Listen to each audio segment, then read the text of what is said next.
Selamat datang dalam perkuliahan tentang bahasa Belanda hukum dalam penelitian hukum dan cara mencari serta memahami sumber hukum dalam bahasa Belanda hukum.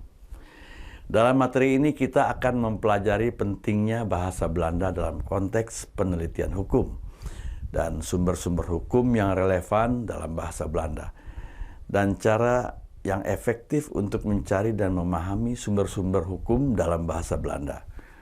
Baiklah, kita mulai. Bahasa Belanda dalam penelitian hukum dan cara mencari serta memahami sumber hukum dalam bahasa Belanda.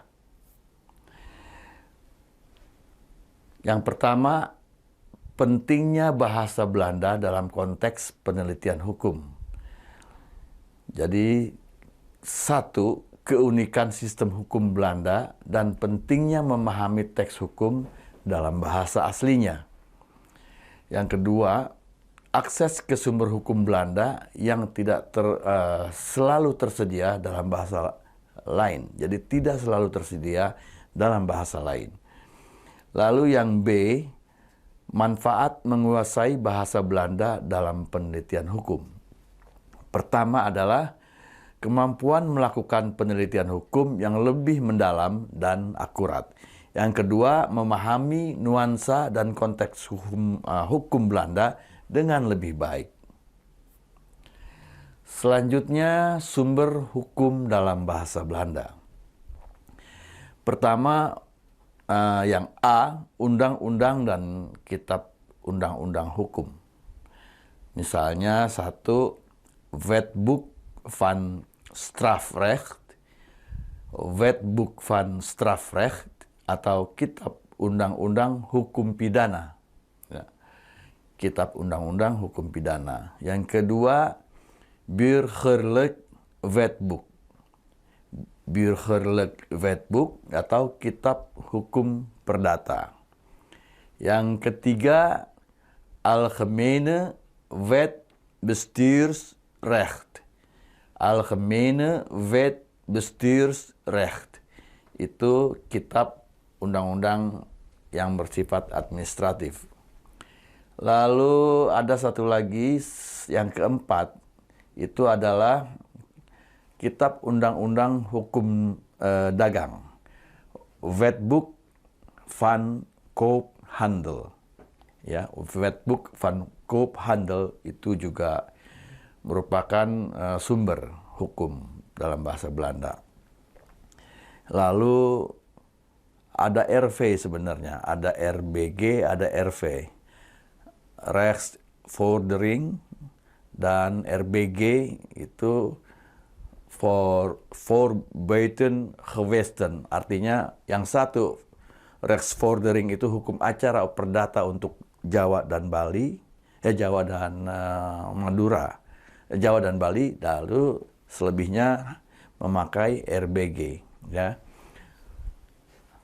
Yang B adalah keputusan pengadilan, ya, atau Rechtspraak. Pertama adalah rechtspraak.nl, ya.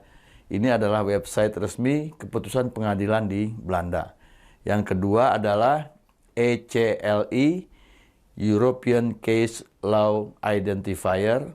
Ini untuk mengidentifikasi unik untuk setiap keputusan pengadilan, ya. Identifikasi unik untuk setiap keputusan pengadilan. Yang C-nya adalah peraturan-peraturan pemerintah atau besluit, ya. Di sini adalah satu, Algemene Maatregel van Bestuur, ya, atau AMVB. Jadi itu peraturan pemerintah yang di tingkat nasional.